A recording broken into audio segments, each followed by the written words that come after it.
नमस्कार प्यारे बच्चों। ग्रेजुएट लर्निंग चैनल में आपका बहुत बहुत स्वागत है। आज की इस वीडियो में मैं आपको संस्कृत की पाठ्य पुस्तक रुचिरा भाग 2 में से द्वादश पाठ विद्याधनम विद्या रूपी धन का अनुवाद करवाने जा रही हूँ। तो इस लेसन में हमें विद्या की महिमा का गुणगान किया गया है कि विद्या की हमारे जीवन में क्या इम्पोर्टेंस है, क्या वैल्यू है, वो सब हमें श्लोकों के माध्यम से इसमें बताया गया है। तो चलिए भूमिका बांधते हुए हम विद्या धर्म नामक पाठ का अनुवाद शुरू करते हैं। तो विद्या धर्म अर्थात विद्या रूपी धन।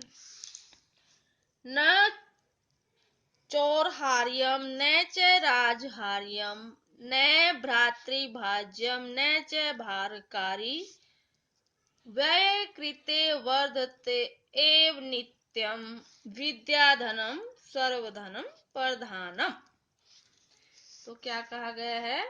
विद्या रूपी धन को न चौर्हार्यम, न तो चोर चुरा सकते हैं, न च राजहार्यम और न ही राजा इसको छीन सकता है, न भ्रातृभाज्यम न इसको भाई बंधु बांट सकते हैं, न च भारकारी और न ही यह भार को बढ़ाने वाली है।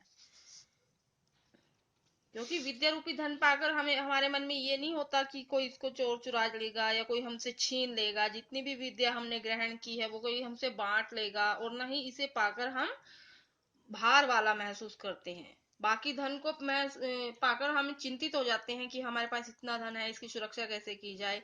लेकिन जो विद्या रूपी धन है उसको पाकर हमें भार भी अनुभव नहीं होता, अर्थात उसकी चिंता नहीं रहती कि कोई इसे चुराएगा या छीन लेगा। वय कृते वर्धत एव नित्यम। और विद्या रूपी धन कैसा है? यह वय कृते, वय अर्थात खर्च करने पर, वर्धत नित्यम देख लेते हैं, नित्यम प्रतिदिन, प्रतिदिन खर्च करने पर भी वर्धतेव बढ़ता ही जाता है विद्या रूपी धन। विद्या धनम सर्व प्रधानम। और विद्या धन सभी धनों में प्रधान है, प्रमुख है। ठीक है ना। इस विद्या रूपी धन को न चोर चुरा सकते हैं और न राजा इसको छीन सकता है, ना ही इसे भाई बंधु बांट सकते हैं और न ही यह भार को बढ़ाने वाला है। विद्या रूपी धन प्रतिदिन खर्च करने पर भी वर्धते बढ़ता ही जाता है। और विद्या रूपी धन सभी धनों में प्रधान है या प्रमुख है, यह सबसे बढ़कर है। अगला श्लोक देख लेते हैं। विद्या नाम नरस्य रूपम अधिकम प्रच्छन्न गुप्तम धनम विद्या भोग करी यशः सुख करी विद्या गुरु नाम गुरु विद्या बंधु जनो विदेश गमने विद्या परा देवता विद्या राजसु पूज्यन्ते न ही धनम विद्या विहीना पशु। तो विद्या नाम नरस्य रूपम अधिकम। तो विद्या नरस्य पुरुष का, रूपम अधिकम सबसे बड़ा रूप है। प्रच्छन्न गुप्तम धनम, प्रच्छन्न गुप्त का मतलब होता है छिपा हुआ धन है, खजाना है। विद्या भोग करी यशः, विद्या भोग किए जाने योग्य, यश से यश देने वाली, सुख करी सुख देने वाली है। विद्या गुरु नाम गुरु, विद्या गुरुओं की गुरु है। विद्या बंधु जनो विदेश गमने, विदेश गमने अर्थात विदेश जाने पर। विद्या बंधु जनो, विद्या बंधुजन के समान है। विद्या परा देवता, परा यानी सबसे बड़ा, विद्या सबसे बड़ा देवता है। विद्या राजसु पूज्यन्ते, विद्या को राजाओं के द्वारा पूजा जाता है, नहीं धनम, धन को नहीं। विद्या विहीना पशु, और विद्या के बिना मनुष्य क्या है? पशु के समान है। तो एक बार फिर से देखिए, विद्या मनुष्य का सबसे बड़ा रूप है, छिपा हुआ गुप्त खजाना है या धन है। विद्या भोग किए जाने योग्य, यशकारी यश देने वाली, सुखकारी सुख देने वाली है और विद्या गुरुओं की गुरु है। विदेश जाने पर विद्या बंधुजन के समान है, विद्या सबसे बड़ा देवता है। विद्या राजसु पूज्यन्ते, राजाओं के द्वारा भी विद्या को पूजा जाता है, धन को नहीं, न ही धनम, धन को नहीं। विद्या विहीना पशु, विद्या के बिना मनुष्य किसके समान है? पशु के समान है। यह विद्या के बिना मनुष्य पशु है। तो ये आपका दूसरा श्लोक था। केयूरा न विभूषयन्ति पुरुषं हारा न चंद्र उज्ज्वला न स्नानं न विलेपनं न कुसुमं न अलंकृत मूर्धजा वाणी एका समल अलंकरोति पुरुषुम या संस्कृता धार्यते श्रीयन्ते अखिल भूषणानि सत्तम वाग्भूषणम भूषणम। तो केयूरा, केयूरा का मतलब होता है बाजू बंद, जो बाजू के ऊपर बांधे जाते हैं। ना विभूषंती पुरुषा, तो पुरुष को बाजूबंद सुशोभित नहीं करते। हाराना चंद्र उज्ज्वला, चंद्रमा के समान उज्ज्वल हार भी मनुष्य को सुशोभित नहीं करता।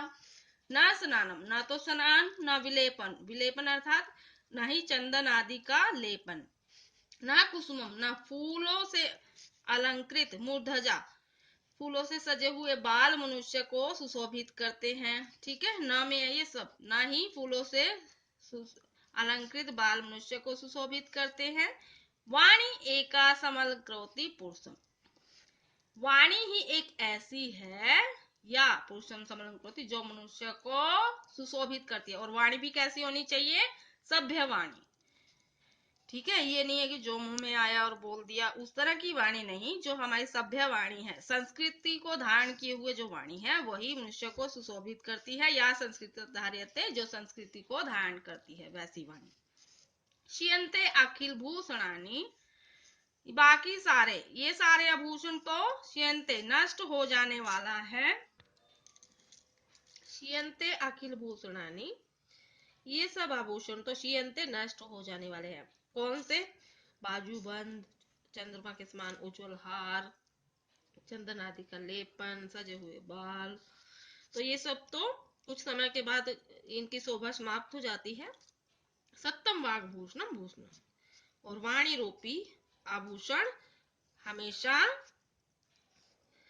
हमें सुशोभित करता है।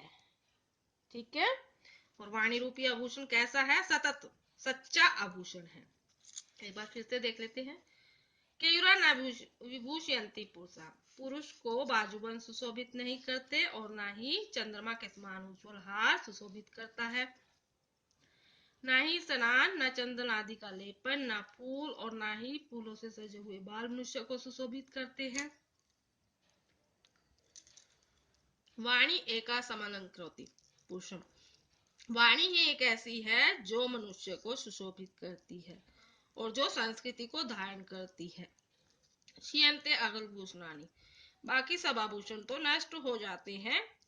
वाग्भूषणम सत्यम भूषणम, वाणी ही सच्चा आभूषण है। ठीक है, वाणी मनुष्य का सच्चा आभूषण है। क्योंकि मीठी वाणी तो हम कभी भी बोल सकते हैं ना, उसके लिए कोई निश्चित टाइम नहीं है, वो हम हमारे साथ हमेशा ही रहती है। अगला श्लोक है। विद्या नाम नरस्य कीर्तिरतुला भाग्यशये च आश्रय धेनु कामदुधा रतिश्च विरहे नेत्रम तृतीयम च सा सत्कारायतनम कुलस्य महिमा रत्नै विना भूषणम तस्मात् अन्य उपेक्ष्य सर्वविषयं विद्याधिकारम कुरु। तो विद्या नाम नरस्य कीर्तिर अतुला,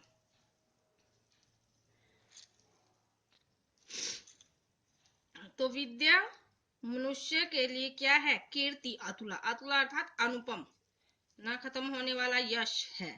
भाग्य क्षय च आश्रय, और भाग्य के क्षय होने पर या क्षीण हो जाने पर आश्रय प्रदान करने वाला है। धेनु कामदुधा, धेनु कामदुधा, कामदुधा धेनु का मतलब है जो सभी इच्छाओं को पूर्ण करने वाली गाय है। काम धेनु गाय के समान है। रतिश्च विरहे, विरह में अर्थात अकेले में, रतिश्च आनंद प्रदान करने वाली है। कौन? विद्या की बात हो रही है। नेत्रम तृतीयम च सा, और तीसरे नेत्र के समान है। सत्कारायतनम कुलस्य महिमा, कुल की महिमा को कुल के सम्मान को आयतनम बढ़ाने वाली है। रत्न बिना भूषणम, और रत्नों के बिना भी सुशोभित करने वाली है। रत्नों के बिना भी सुशोभित करने वाली है मनुष्य को। तस्मात् अन्य उपेक्षा, इसीलिए अन्य उपेक्षा किसी और, सर्वम विषय, सभी विषयों की उपेक्षा करके या और दूसरे विषयों की उपेक्षा करके, परवाह ना करके, विद्या अधिकारम कुरु, विद्या पर ही अधिकार प्राप्त करना चाहिए।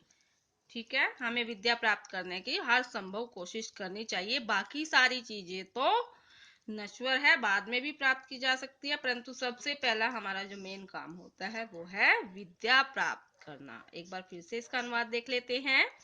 विद्या नाम नरस्य कीर्ति अतुला, तो विद्या मनुष्य का अनुपम यश है। कीर्ति अर्थात यश है, अतुला अनुपम। भाग्यशय, भाग्य के नष्ट होने पर या भाग्य के क्षीण होने पर आश्रय, आश्रय प्रदान करने वाली है। कौन? विद्या की बात हो रही है। धेनु काम दूधा, काम धेनु, काम सभी इच्छाओं की पूर्ति करने वाली गाय के समान है, या कामधेनु गाय के समान है। रतिश्च विरहे, अकेलेपन में, विरह में आनंद प्रदान करने वाली है। नेत्रम तृतीयम च, और तीसरे नेत्र के समान है। सत्कारायत्नम कुलस्य महिमा, कुल की महिमा को, सम्मान को बढ़ाने वाली है। रत्नई विना भूषणम, और रत्नों के बिना भी मनुष्य को भूषणम सुशोभित करती है। विद्या ही तो सच्चा आभूषण है, विद्या से ही मनुष्य की शोभा बढ़ती है। तस्मात् अन्य उपेक्ष्य, इसीलिए सर्व विषम उपेक्ष्य, दूसरे सभी विषयों को छोड़कर, विद्या अधिकारम कुरु, विद्या पर अधिकार प्राप्त करना चाहिए। तो ये आपका चतुर्थ श्लोक था और इसका अनुवाद भी हो गया। बस श्लोक 4 ही थे इस लेसन में। अब आगे हम इसका अभ्यास देख लेते हैं। तो अभ्यास में सबसे पहले है उपयुक्त कथना नाम समक्षम आम, अनुपयुक्त कथना नाम समक्षम न इति लिखत। आम का मतलब होता है हाँ और ना का मतलब ना। तो हाँ या ना में आपको इनके आंसर देने हैं जो आपने अभी लेसन में पढ़े हैं। तो इसके पाठ के मुताबिक क्या ये सही है या गलत है वो आपको इसमें भरना है। विद्या राजसु पूज्यते, आपने अभी पढ़ा है विद्या राजाओं के द्वारा पूजी जाती है, तो ये तो आम है ना, हाँ है ना इसका मतलब। तो हाँ में आपको आम भरना है। वाग भूषणम भूषणम न, वाणी रूपी भूषण सुशोभित नहीं करता, करता है, क्योंकि हमने अभी लेसन में अभी देखा है। तो ये तो आपका गलत हुआ, न आ जाएगा इसमें। ठीक है, तो इसमें आम आया, दूसरे वाले में न आया। विद्या धनम सर्व धनेषु प्रधानम, विद्या रूपी धन सभी धर्मों में प्रधान है, तो ये भी सही है। तो यहाँ पे भी आपका आम आएगा, अर्थात हाँ में आंसर आएगा। विद्या गमने विद्या बंधुजना न भवती, विद्या विदेश जाने पर विद्या बंधुजन नहीं होती। तो लेसन में क्या है? होती है। तो ये भी आपका न में आंसर आ गया। सर्वम विहाय विद्याधिकारम को, सभी विषयों को छोड़कर विद्या पर अधिकार प्राप्त करना चाहिए। तो ये भी आपके पाठ के मुताबिक सही है, तो इसमें आम आएगा। ठीक है, अगर आपने अनुवाद को अच्छे से समझ लिया है तो ये आपको सेंटेंस सभी क्लियर हो जाएंगे एकदम से। तो इसमें तो सिर्फ आपको हाँ या ना में ही आंसर देना था। इसके बाद ये है श्लोकासान योजियत, तो श्लोकों को जोड़ना है। या आप लेसन में से पीछे देख सकते हैं, कोई भी जिस श्लोक की आपको लाइन दी गई है। विद्या राजसु पूज्यन्ते न ही धनम, तो विद्या राजाओं में पूजी जाती है, न ही धन। तो ये लाइन आपको, ये देखो, विद्या राजसु पूज्यते न ही धन, तो आगे क्या है? विद्या विहीना पशु। तो आपका ये फर्स्ट वाले के साथ मैच हो जाएगा। केयुरा न विभूषंती, बाजूबंद मनुष्य को सुशोभित नहीं करते। और साथ में क्या था? हारा ना चंद्रोज्वला, हारा ना चंद्रोज्वला, पीछे लेसन में से आप मिला सकते हैं आसानी से। तो ये आपका दूसरा होगा। न चोर हार्यम न च राजहार्यम, न चोर चुरा सकते हैं न राजा छीन सकते हैं। इसके साथ क्या था? न तब भातृभज्यम न च भारकारी, तो ये आपका इसके साथ हो गया। सत्कारायतम कुलस्य महिमा, तो कुल की महिमा को बढ़ाने वाली है। तो या संस्कृता धारियते, इसके साथ क्या था? नहीं, रत्न विना भूषणम, ये वाली लाइन आएगी इसके साथ। ठीक है, वाणी एका सम अलंकृति पुरुषम या संस्कृता धारियते, ये लास्ट वाला आपका तीसरे वाले के साथ मैच हो गया। ठीक है, तो आप श्लोक पढ़ोगे तो ये तो आपको वहां से भी क्लियर हो जाएगा। इसके बाद है एक पदेन प्रश्नानाम उत्तराणि लिखत। एक पद में ही आंसर देना है आपके क्वेश्चन का, ठीक है। पूरी लाइन लिखने की जरूरत नहीं है, एक लाइन एक पद में ही आंसर देना है। जैसे क का है, कह पशु, पशु कौन है? तो आपने अभी लेसन में पढ़ा है विद्या विहीन पशु, तो इसमें आंसर में क्या? तो आंसर में आपको देना है विद्या विहीन है पशु। का भोगकारी, भोग भोगों को प्रदान करने वाली कौन है? तो विद्या भोगकारी, ठीक है। इसमें आपको विद्या ही लिखना है। के पुरुषम न विभूषयंती, मनुष्य को क्या सुशोभित नहीं करते? तो चंद्रोज्वला हारा, ठीक है। ये भी दे सकते हो या फिर केयूरा भी दे सकते हो, जो भी आपको इसमें ठीक लगे दोनों में से एक दे देना। का एका पुरुषा समंक्लोति, कौन सी एक चीज मनुष्य को सुशोभित करती है? तो वाणी एका समंक्लोति, तो इसमें आप संस्कृता वाणी दे देना, क्योंकि संस्कृत को धारण करने वाली वाणी आएगा। तो संस्कृता वाणी, ठीक है, पूरा लिखने की जरूरत नहीं है, संस्कृता वाणी ये आपका आंसर हो जाएगा। कानिशियंते, क्या नष्ट हो जाता है? तो आपने अभी लेसन में पढ़े हैं कि सभी प्रकार के आभूषण नष्ट हो जाते हैं, पर विद्या रूपी आभूषण कभी नष्ट नहीं होता। तो यहाँ पे आपका क्या आएगा? भूषणानी, कानी है तो भूषण का भूषणानी। इसके बाद ये आपका इधर से 6 क्वेश्चन, पूर्ण वाक्यन प्रश्नानाम उत्तराणि लिखत। तो इसमें आपको पूर्ण वाक्य वाले प्रश्नों के उत्तर करने हैं, ठीक है।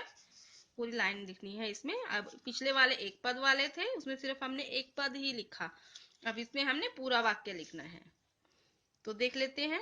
क है, गुरु नाम गुरु का अस्ति, गुरुओं का गुरु कौन है? तो इसका आंसर क्या आएगा? गुरु नाम गुरु विद्या अस्ति, ये आपने लेसन में पढ़ा है। ख, कीदृशी वाणी पुरुषुम सम अलंकृति, कैसी वाणी मनुष्य को सुशोभित करती है? तो ये आपको इसमें एक पद वाले में भी मिला था और ये इसमें भी है।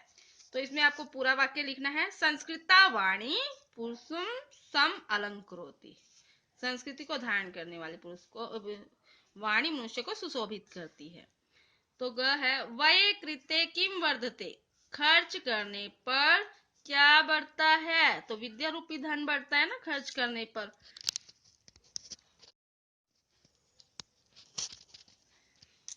वय कृते किम वर्धते, वय कृते विद्या रूपी धनम वर्धते। भाग्यशय आश्रय कह, भाग्य के क्षीण हो जाने पर आश्रय कौन प्रदान करता है? तो इसका भी आंसर विद्या ही आएगा, भाग्यशय आश्रय विद्या। तो भाग्य के क्षीण हो जाने पर आश्रय कौन देता है? विद्या आ जाएगा क की जगह पे, बाकी सारा आपको क्वेश्चन में से लिखना है, ठीक है। तो ये चारों आपके क्वेश्चन आंसर हो गए। इसी के साथ ये आपका द्वादश पाठ विद्या रूपी धनम समाप्त होता है। तो प्यारे विद्यार्थियों, अगर आपको मेरे द्वारा करवाया गया अनुवाद अच्छा लग रहा है, आपको अच्छे से समझ आ रहा है, तो प्लीज वीडियो को लाइक शेयर एंड कमेंट कीजिए और चैनल को सब्सक्राइब भी जरूर कीजिए। अगर कोई भी आपको इसमें से आपको कुछ पूछना हो तो आप कमेंट में मुझे लिख सकते हैं। वीडियो देखने के लिए आपका बहुत बहुत धन्यवाद। मिलते हैं अगली वीडियो में, तब तक बाय बाय।